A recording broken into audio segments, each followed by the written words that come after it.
Hi everybody, good afternoon. I'm just going to give everybody a minute to come online and get settled in. I'll just do a bit of housekeeping while we get started. So we're not expecting any issues today. So if you do have any issues, you can't see us, hear us, just put something in the comment box. But if it's really bad, sometimes if you close it down and open it back up, that does the trick. Or if you kick the kids off Netflix if they're in the next room, but they should be at school. So we shouldn't have any problems with that. So today, just so you know as well, everything's going to be recorded and we'll be sending a copy of this out. So tomorrow, I believe you should get an email which has got a copy of the webinar on, and we've got some handouts as well to go through it. So we've got some slides and other bits of literature. So keep an eye out for that for tomorrow, and feel free to share it around with anybody that you think it'll be relevant for, that think they could make the most of it. And just to confirm as well, because we're doing this webinar in conjunction with Auto Entry and Dictionary Magazine, you get full CPD points and accreditation for it as well. So that'll be sent out after. But yeah, you do get CPD points for that. So if you've got anybody else in the office that needs some top-ups, then feel free to send it around, and if it's relevant for them as well. So at the moment, as we know, AI is a massive topic, not just in fintech, but all over the place. I find it really good, ChatGPT, to come up with meal ideas for the week for my wife, because she always asks me what should we make for the kids, and I've got no idea. So that's my new favorite go-to. I'm sure there's a lot of more productive ways of using it, and we saw a bit of a showcase of that. If anybody was at XeroCon this last week, they've just released Jax, which is just Ask Xero, which is their sort of inbuilt chat GPT type bot, if that's the best way of explaining it, if you've not seen that. And you can get it to do all sorts of weird and wonderful stuff, and it works via WhatsApp or in the app, and you can say, I've just met with a client, can you send them an invoice? Can you chase up an invoice? You can do all sorts of stuff. So AI and the technologies around it, there's so much that's going to come out, and it's going to be really, really exciting. And I think that's something that we want to explore a little bit further today. So we're going to delve into some of the Jack stuff, but then also what Auto Entry is potentially doing as well. So without further ado, I'm going to hand over to Sean, who's going to guide you through all of that today. I'm going to leave you now in the capable hands of Sean. Have a great webinar this afternoon, and like I say, we're going to follow everything up tomorrow as well. Thank you, everyone. Over to you, Sean. Cheers, thank you very much. Yeah, hi everyone. So yeah, today we're going to be looking at AI breakthroughs in accounting. Let me just minimize that in case. It's just my webcam came up there. Wonderful. Yeah, so welcome. And we're going to just be talking a little bit about AI and all the generative assistants that are coming out across the industry. All the sort of, like David said there, the ChatGPT type assistants that are popping up. I think it's safe to say this is going to be a bit of a revolution in the industry, not just ours, but across the board. You know, a year or 2 years from now, I can't imagine there'll be many software applications or bits of kit that you're using that aren't quoting some kind of AI capability. So yeah, that's what we're going to be delving into today. And I guess it feels a little bit like I was talking to some of my colleagues, and it feels a bit akin to like when, you know, software kind of came into the accounting space, maybe in like in the early 80s, or when cloud sort of came in 10-15 years ago. It feels like a sort of a big kind of change, similar to those kind of shifts in the industry. So yeah, that's what we're covering today. And then just, I mean, a short introduction to myself, just so you know who I am. So my name's Sean. I'm an accountant evangelist here at Auto Entry. A bit of a jazzy title, but essentially I work in the product team across a few of our products. We've got a whole kind of suite of products for accountants, and I work in that team. And my job is essentially to kind of spend as much time as I can with our product guys, the guys that are building our products, and then the other 50% of my time I try and spend as much time as I can with our accountant and bookkeepers. And just trying to join those two groups of individuals together, so that we are constantly getting feedback from our clients on what kind of products they want, or what improvements they need, or what's working, what's not, that kind of thing. And my background, so I was an accountant a long time ago, For a short period of time, I worked in an accounting firm once I graduated from uni, but it didn't stick. I was too into tech and a bit geeky, I think, for the firm that I worked for. So I moved over to the software space, and I've been essentially a sort of consultant, so digital transformation consultant for like the last almost 10 years now, with different companies. So I've worked for Free Agent, Xero, Clarity, and I work here at Auto Entry. I guess that's partly why I'm in the role that I'm in, just bringing that kind of wealth of knowledge of implementing software across many different practices in the country over those years.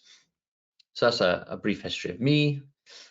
But let's get into the content, shall we? So in terms of what we're covering off today, it's just what we've got on the screen there. So we'll talk about sort of what AI is and what's kind of out there. I'll show you a quick demo of some of the sort of options that we're seeing out there. Then I think a really important factor is like the due diligence part. So this AI revolution is coming. What does that kind of mean, and what do we need to start thinking about with that on the horizon? We'll delve into 24-hour sort of fast, high quality data. So these AI large language models, their lifeblood, their oxygen is data. So how we make sure that they're constantly being fed with the correct kind of data at regular intervals is very important. We'll delve into a sort of practice improvement plan. So that's more looking at, if we're going to roll out a digital change or put in a new piece of kit or start to, implement AI into our workflows, what does that kind of look like? What do we need to kind of consider? And then we'll wrap up with some key kind of takeaways from the day. So hopefully that sounds good to everybody. So before we dive into number one, I just wanted to kind of share some insights from a research project that we did here a month ago, 2 months ago now, maybe. I think we surveyed, it was over 1,000, but I can't remember the exact number. I think it was 1,015 practices, something like that, asking them questions around AI. So just some numbers that I've pulled out to kind of share with you here. So 61 of practices believe that AI is going to create more opportunities than risk, which is interesting. So people obviously seem quite optimistic. And there are other ones here. So feeling confident will help improve well-being, reduce workload and stress. So some really like positive language coming out there, but there are concerns as well. So, a big majority there, 63% of accountants and bookkeepers are concerned about the lack of AI skills in the workforce. Of course, that's always an important bit of any kind of transformation or change is making sure that we are training ourselves and our teams on the skills necessary to use the new bits of kit, removing any kind of anxiety, right, from a change project. So just some high level numbers there that I thought might be quite interesting. But let's get into point one, right? So what is this new AI thing as it pertains to our industry? And I think the two kind of big players in terms of announcements and availability have to be JAX that David mentioned. So yeah, quite a jazzy name. Just Ask Xero, and then you've got Sage Copilot as well, which obviously we work very close with here at Auto Entry. Similarly named to your Microsoft Copilot, right? So they appear, they're appearing everywhere. And so yeah, with Xero, it's coming soon. I think they announced it at XeroCon.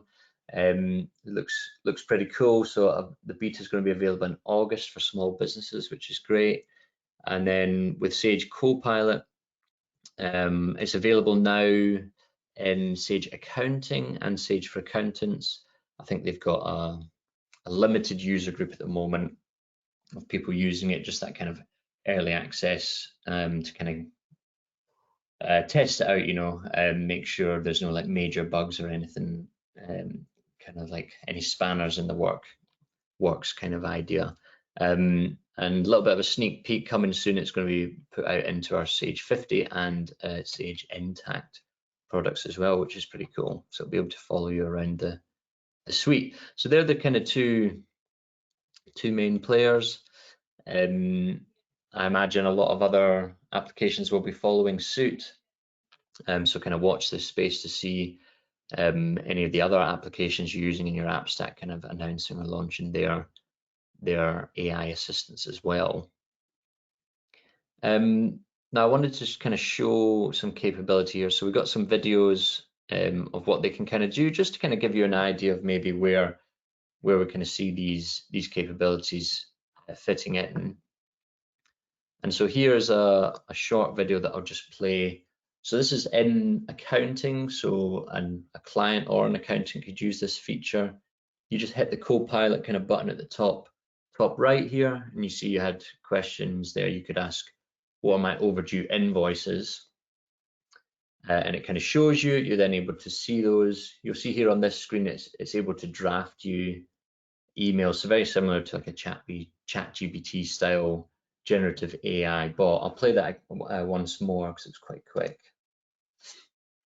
So you're clicking at the top right here just from your screen. It suggests some questions, which is great, and you're able to pick, or you can type, of course, and then you're able to kind of go through the workflow. So would you like to send reminders for those? Yeah, you can edit the emails, get it to redraft it or refine the draft, and then you're able to kind of send it from here. So useful, certainly as a first point of call. This is the way they always kind of build functionality, right? It'll be MVP, so minimum viable product first, and then as it kind of builds, they build off of those foundations to have more and more insightful and useful features. Another example, oh no, that's just playing it again. Move to the next slide. So this is from the accountant's side more than sort of the client side. So I'll play this one. So this is from the sort of dashboard area. So you see you've got like a notification there for insights. This one's a sort of proactive rather than reactive. So sort of saying 18 clients self-assessment returns are due. So you can then click to say, well, I want to see a list of those clients, which it then produces. And you're able to then see that filtered list of those clients there. You're able to see which products they're using. And just to call out here, this is kind of part of our, if you haven't heard, our ledger agnostic approach, where we look to not restrict people based on what bookkeeping solution they're using. So you'll see QuickBooks and Xero integration is now available in client management. In Sage, we announced that at the Digital Accountancy Show. So you're able to then email out to these clients. You can add in email addresses that are missing. We'll look a little bit in more detail here to what you can kind of do in terms of the generative AI piece. So it drafts an email for you there. Let's say you're not happy, you can refine that draft and even give it prompts like changing the length here. So like, can you make it a shorter email? And let's make the tone a bit more direct. Redraft that for me, please. It goes ahead and does that for you. You can say you want to use this draft. Now, of course, you can still edit at any point. So you can click in here, change the wording, punctuation, whatever it is. You know, you want to put your tone of voice in there. It will learn that over time, but of course, and then adding in your signature, for example. Preview what that looks like and then send it off. So really cool, useful functionality, just kind of doing a bit of the heavy lifting maybe, which is what these AI tools are kind of here to do. And then let's take a look at Jax as well. So if I skip here, yeah. So as David mentioned, the Jax was announced at XeroCon, and their functionality allows you to do your requests and things through WhatsApp and also through like email, which was shown. This is a clip from one of their videos. So you're able to message here, sort of say add to the quote. So add 3 extra sockets at £50 each to the quote. Xero's replied saying that it's done that. Would you like us to send it? Yes, it's been successfully sent. And then just a little to show you here, we jump into email. So you're emailing, they've got an email for Jax that you can send to and give it a command. So within the email body, you say create invoice. That sends off. And you'll see here, within Xero, you have that draft invoice created with the dates in there. It's got the line items, so you're able to kind of make any changes you want to on the fly, and then send that off. So really cool from the point of view of, let's just pause that. Really cool from the point of view of these AI assistants being helpful. Quite simple stuff to begin with, but it's going to be incremental, and we'll see big changes in the industry, I think. But really useful tools, and I guess what they'll be able to do is kind of limitless, which is fun, but also I guess a little bit frightening in terms of us having to, learn about that and keep up with it. And that kind of brings me, I guess, on to my next point. So the due diligence side of things. So I think this is a really important part of the whole AI kind of revolution. So let's just delve into some of the thoughts that we've had at our end that I think will be useful to kind of guide your thinking and when doing your due diligence on using these tools. So a good question to ask yourself is just, are you ready to answer sort of like privacy or security concerns for your clients? And that would be a good place to kind of get yourself. If you feel confident or happy to kind of take those questions, then you're probably in a good space in terms of being prepared yourself for using these tools. So things like, where's the data going to be hosted? Who has access to it? These are really important things when it comes to AI. I get, obviously in our industry, but of course throughout, I think it's probably more of a risk using things like ChatGPT, for example, these large language models, just because they're connected to the internet, right? Whereas certainly from a Copilot point of view, it's ring fenced. So the large language model is held entirely within Sage's like servers, and so no external information and no external users are able to view it. And I imagine it will be the same with Xero. So that in that case, it feels a little bit safer. But then, is the data anonymized? Those kind of things you got to think about. So do you have a policy internally for client data being entered into large language models, like ChatGPT, for example? So of course, it's brilliant for creating emails or giving you ideas, as David said, for dinner and stuff like that. But if you've got team members possibly drafting client emails, for example, that maybe say, this is your VAT bill, this is how we worked it out, or maybe like disclosing like VAT registration numbers and things like that, and then ChatGPT writes the email for them, is that sensitive information now in the public domain?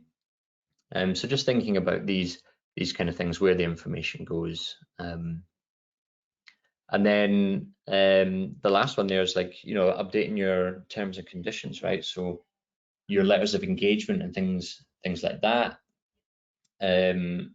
Have you had to think about updating those? Because if you're using Xero or Sage or any of these tools, auto entry as well, and they've got AI capability built in, do you maybe need to update your terms of service to kind of say, there are AI language models built into some of the tools we use, and they will have they will have access to your data if we allow it, so on and so forth. So kind of just thinking in that space about what you kind of need to think about. So more things to think about. So do colleagues understand? So I guess this kind of ties into that point I was just kind of mentioning there. So it's an education piece for you and the rest of your teams around just understanding what sensitive data is, and where it's going. So GDPR was a big change a couple of years ago. I know certainly in the businesses I worked for, I had to go through a whole bunch of like modules of data sensitivity training and what the new regulations are. And so like very short recap, it covers all the information and data that you have on the client journey. So even right from what it's saying here, like initial marketing right to offboarding, if you've captured or, collected any information on your clients, then you're a sort of guardian of that information and need to kind of keep it secure and safe. So just sort of re-educating or reminding people of their kind of responsibilities around that kind of data and where we're putting it and where we're not putting it. And thinking about sort of professional indemnity insurance, has it, you know, have you updated that or spoken to your insurance provider about the cover extending or needing to be upgraded or changed so that it includes your use of these tools, and any kind of data breaches that could happen off the back of tools like this suddenly becoming very available. You know, they're going to come quick, thick and fast. They're going to be available and they're going to be more and more powerful. And so we need to make sure that we're thinking about the education journey now, so that we're not all just accessing it willy-nilly and getting a little bit overexcited and putting data where we maybe shouldn't. Moving on, oh yeah, so just in terms of the due diligence, again, kind of tying into a point that we've touched on, is that it's not just our industry, right? It's everywhere.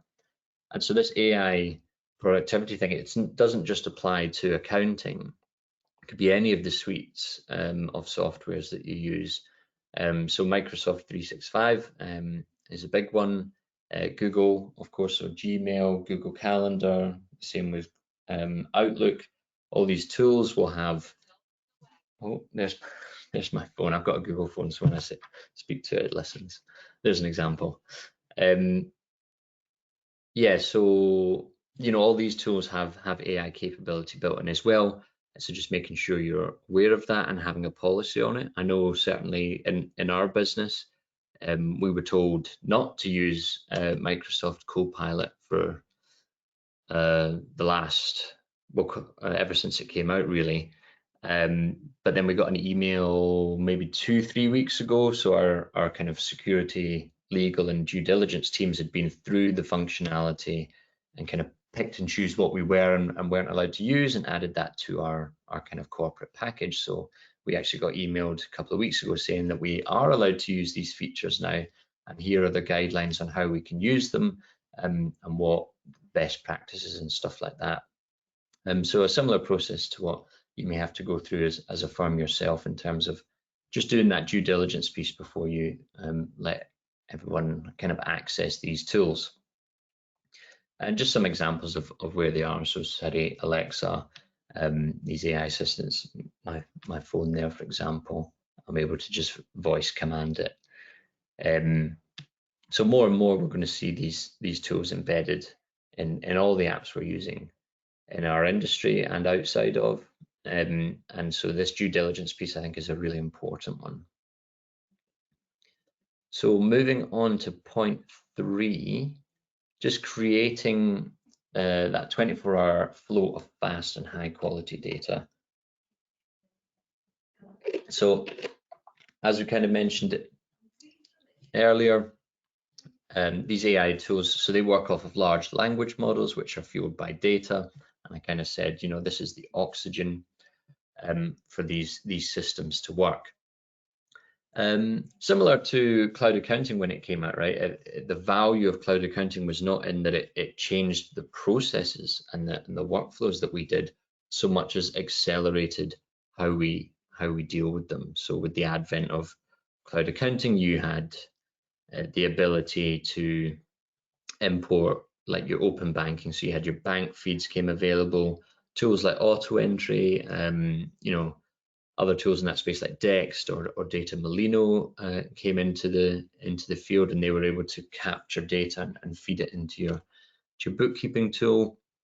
And so it just accelerates that with AI being there and you wanting to ask it questions and have it automate more tasks. That flow of data becomes more and more important.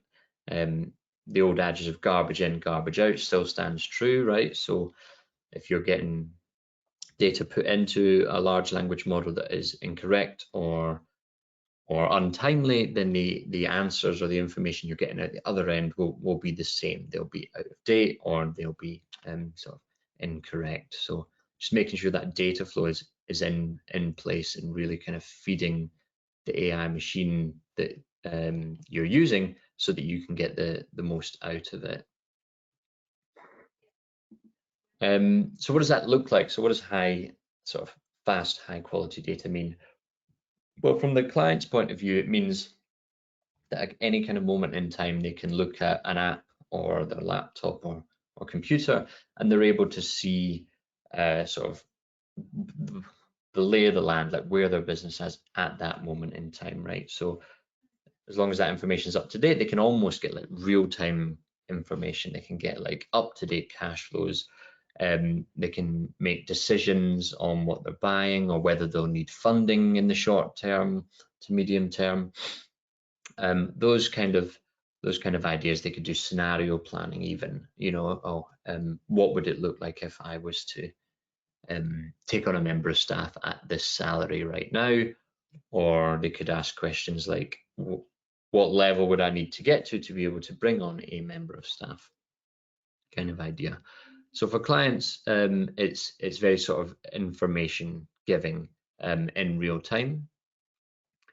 And then for accountants, it's really a few things here. So you can create a bit of a competitive edge, certainly, in that if you have fast data flows that are automated, you are able to spend more time with clients doing more sort of valuable work, I suppose. So spending time with them, delving into the numbers, delving into the reports, and advising them on their next decisions, rather than perhaps typing up bank statements or entering data into a system, which you typically would have had to do before. And just automating process. So it can give that competitive advantage through delivering sort of a superior client service. It may even open other services that you weren't able to do before because you didn't have the information, or weren't able to do before because you didn't have the time. That kind of idea. Talking about that workload kind of management, so it increases your bandwidth. Now, of course, you can do whatever you decide to do with that bandwidth. Some people may want to service more clients and grow in that way, and some might just be very happy to be able to service the same number of clients, maybe service them better and work less hours, and then creating a better work-life balance, and using that time for whatever your priorities are, whether that's family, whether that's keeping healthy, walking the dog, whatever it is. So really important kind of thing to think about, and that all feeds into being ready for AI, to get the most out of that as well. Some touch points here then. So just in terms of like parts of the workflow with your clients that you can look to improve with certain apps or automation, we've just listed out a couple here. So looking at online quoting and proposals, doing your AML checks and things like that. You'll see a lot of players in the market. We've got auto entry. We've got Go Proposal in our suite, which now does AML and those kind of things. But you'll see other businesses like First AML, Firm Check are making moves. So there's businesses in this space that can help you to automate that part of the process. Getting official documents from clients, so that would be where we'd kind of sit, or companies like Dex. So gathering that information. You got practice management tools, so of course those are in the market and they can help. So just different areas, reporting. So you got Futurely, Fathom, all these kind of businesses, just to name a few. And then receiving client payments, so like Stripe, Go Cardless, these kind of providers. So there's lots of touch points throughout a customer's journey that you can use an app for and help to automate, and they'll, if they don't already, they'll no doubt have AI capabilities coming in. So something to certainly think about if you haven't already, or review if you have a solution in this place already, it's always worth making sure you're getting the most value for your money when you're using these tools. So let's talk about digitization and automation here. So we're looking at what the era of AI means. So I think it is an era, it is a sort of monumental shift, certainly, that's coming. And some things here, some kind of what would you call these? Big statements, let's say. So things like it's no longer optional for your clients to be digital. And I think that, that is kind of the case. We've got MTD for income tax. You can see a bit further down. That's going to start kicking off again in 2025. These AI assistants kind of go hand in hand with that, just because they're being built into the tools that you will use to be compliant with MTD. No more Excel ledgers, sadly, or certainly if they're on that, it would be a case of importing them into solutions that are MTD compliant. And just client expectations as well. A lot of if you look at there's some talks that were going on at Accountex and I think even Xerocon and places like this, talking about which generations are in the workforce now. So that'll be, your teams, but also your clients. And more those generations are digital savvy and digital first. Everyone's locked in on their phone and using their phone all the time for everything these days. And so the expectation from your client base and even from potential staff and team members is that these kind of digital tools and AI machinery will be used in the workplace. So it kind of moves it away from a nice to have to almost like an expectation. And also just being aware of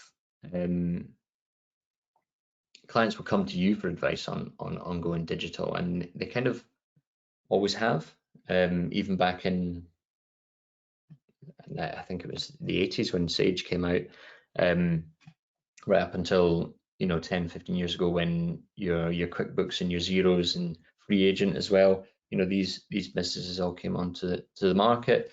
It was clients that looked to their accountants for advice on which is the best tool and why and what features do I need and that kind of thing. So being kind of educated and aware of the AI era that's now coming is really important.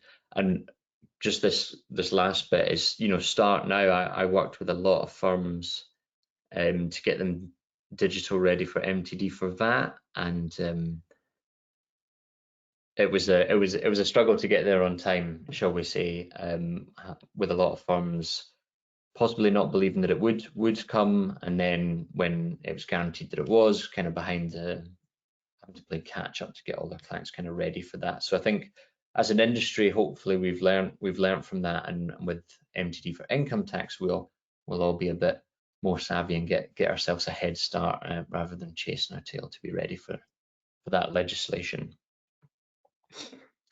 I want to talk a little bit about auto entry, just because I'd be remiss not to, and just kind of showing you how auto entry fits into helping you to create that fast kind of flow of accurate data. Now, of course, I'm going to talk about auto entry here, but you can kind of fill in with your data capture tool of choice. And so essentially the journey takes us from the PDFs or the paper-based receipts and paperwork that we have always had. And then you can capture it in a multitude of ways. So you're able to take a photograph on your phone of a receipt as you're on the go. If you receive a receipt by email, you can forward that to auto entry. You've also got the ability to sort of drag and drop into the app. If you're on the desktop or on the laptop, you can drag and drop items into auto entry and it will read them.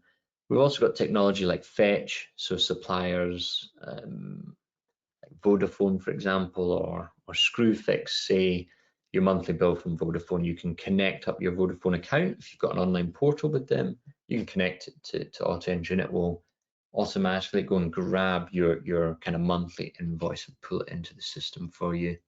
And the same with like Screwfix or a provider like that. If you're constantly going in and purchasing from them, you may have an online account, and then the same options available to you. The auto entry will refresh and pull in any kind of new purchases, pull them into the system. Now there's actually been AI and auto entry and your Zeros and your Sages and your free agents for the world for quite a while, just not generative AI. And so it'll be smarts and large language models and machine learning that then help your data capture tools to read and capture those receipts, so they're able to pick out, VAT rates, amount, date, names, supplier names, things like that. It can pull out lots of information and pre-populate those receipts for you in your bookkeeping solution. And you can get them to sort of publish automatically. You can set up rules so that if it sees a particular name, it knows how to code that up because you've told it how to do it before, all those kind of things. And then your data capture tool, or in this case, auto entry, can then feed into your bookkeeping solution of choice. So it feeds into all of the systems to the right here. And then that ultimately feeds the AI language models. So once you've got that flow of data coming in accurately and timely without any kind of human interaction slowing it down or adding errors to it, that AI model can then just feed off of that data, and you can start to query it. So as a customer or as an accountant, you can start to query that database with the examples we showed before. So, have I got any late payments? Who are they? Can you write me a reminder? So on and so forth. So that's kind of how data capture and auto entry fits into the picture.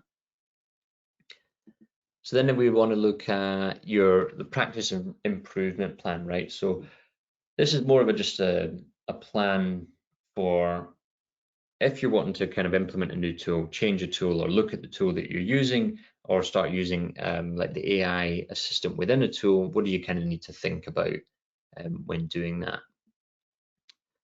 So this is not an exclusive list by any means, but think about some really key things, certainly that I've learned along the way with firms rolling out different software, is assign an owner to the project. Absolutely fundamental, letting somebody own it and giving them the power and the time, the resource to actually focus on that job and achieve that goal, and direct the individuals around them to work as a unit to kind of get there. And if it affects clients, then start to segment them. So I think that's a big one, right? Because that helps you get organized. So pull out your client list. So who's affected, who's not, maybe something like that, or who do we want to change, who do we not, or who's most likely to be open to the change. Maybe we'll speak to them first and get them to test it and give us like feedback so that we can then change our approach for other sort of buckets of clients as we kind of work through the list. Decide on your milestones. So I think this is an important one. I always used to talk to my firms about picking their critical event, was the terminology. So the critical event was the sort of the deadline, like the last day, like if after this point we haven't done X, Y, or Z, then we're in big trouble, kind of thing. So that's like your critical event. And then kind of working back from there. So breaking that down, breaking down your milestones. So what things need to be achieved and when do they need to be achieved by in order for us to guarantee that we don't miss that critical event. So that's your milestones. And then point 4 is kind of setting your KPIs and measures. So for each of those milestones, kind of mark them. They'll naturally have possibly their own KPI for you to measure. So if it's we need 100 clients by this time or whatever, it'll naturally have a number assigned to it. So making sure you know what those are. But I think as well from your point of view and your team's point of view, just celebrating those wins, those little wins along the way, they really help keep people motivated and make everyone feel like there's progress being made with this project. Because with some of these things, they take 6 months, a year, all the way out to 18 months, 5 years, whatever it is, it can feel like you're not making any progress over large timelines like that. So celebrating those wins, I think, is really important. And also with the KPIs thing, I try and tell this story. I worked with a firm once, and their kind of KPI, their goal was, we want to get our margin on this genre, so this kind of vertical of clients, up to 30%.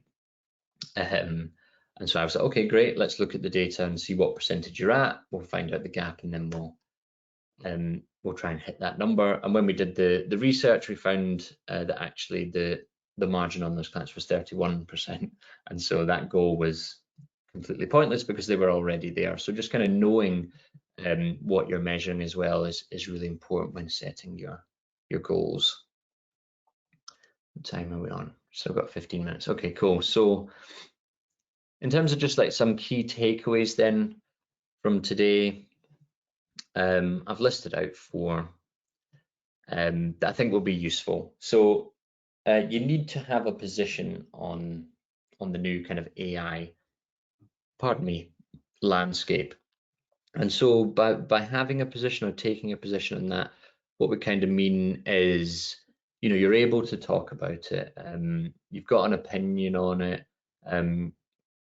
You're able to explain how to use it, how not to use it, and you're just sort of generally aware of like the timescales of when things are coming, when they're launching, when the beta opens, when it closes, what features are coming, stuff like that.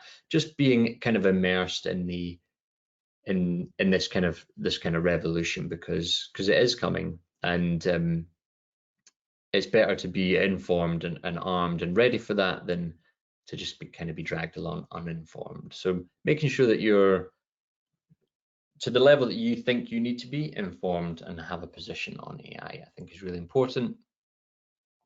Just remembering that your clients will be fascinated by AI, just like you are, and some of the challenges there. And so actually it's an opportunity for you to really be the voice of reason and the trusted advisor for this kind of change for them.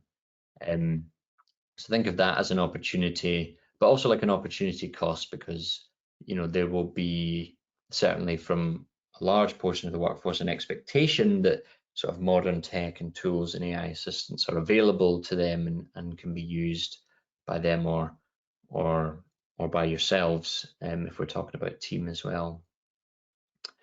And then you're the route to new technology. So I kind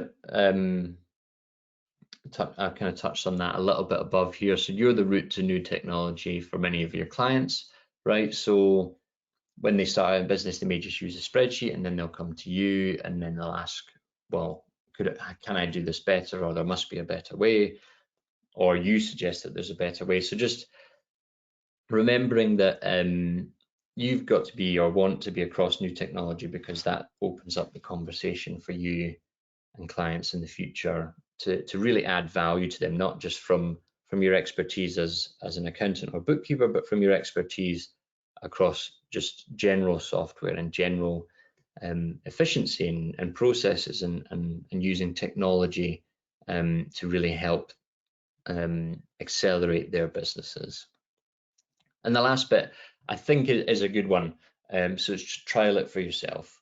I think that's the best way, and certainly how I learn is, you can see a demo, someone will show you how something works. It's always perfect. It's always perfect data, it always works first time, although there is that kind of never do live demos kind of joke that goes around when presenting.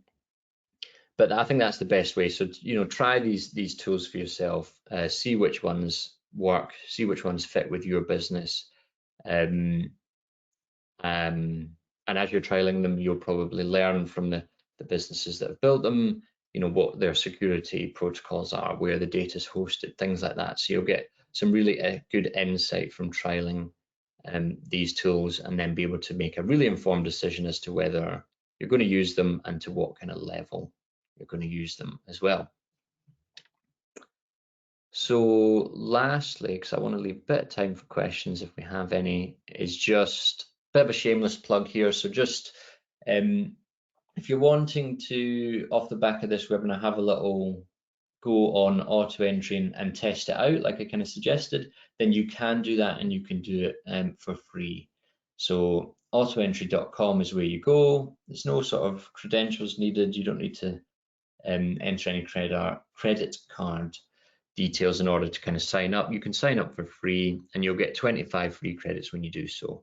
So that'll allow you to do data extraction on 25 invoices or receipts. So maybe one of those small bag and box year-end clients, you'll be able to push them through auto entry, see if it works. You know, if it does, great. Come and have a further chat with us, and if it's not a fit, then no harm there. You got to try it for free anyway. So that kind of brings me to the end of what I wanted to cover today. So it's just I guess a thank you. So I'll leave the thank you slide up and just say thanks for listening. You know, thanks for giving up your time here. I hope it's been valuable and useful for you guys to listen to. And I will hang around for a couple of minutes now if anyone has any questions. Just fire them into the chat, or there's a Q&A box as well. I'll hang around for a couple of minutes, but you guys, if you've not got questions, you can drop off now, and the recordings and what have you will be sent out. There's a PDF version of the slides as well available to you. So I'll wait a couple of minutes. If there's any questions, I'll answer them. If not, it's been great to speak to everyone, and have a lovely rest of your day.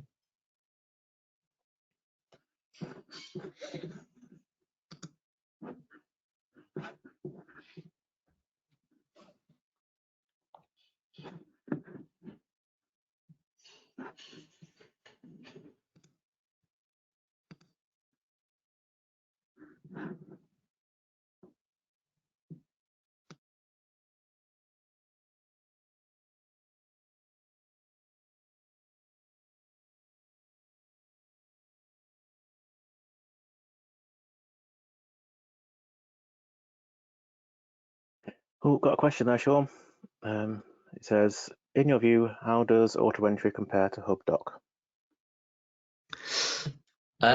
Good question. Yeah, so I've used both tools. In fact, I've used all three of the kind of big players in the market.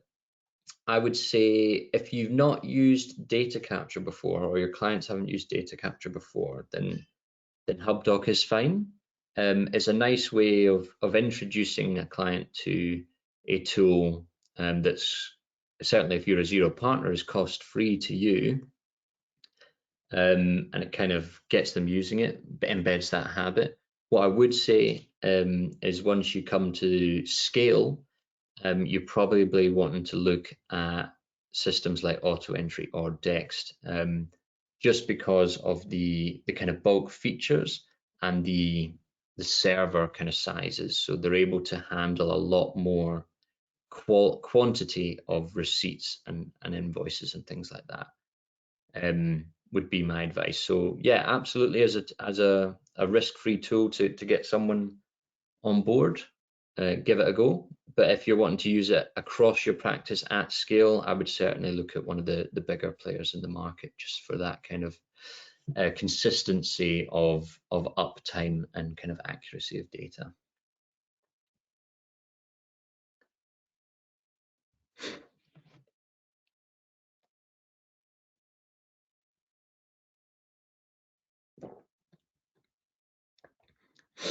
If there's no more there, I think we're probably safe to kind of wrap up for the day. So just a final thank you from me to everybody, and we will see you again soon.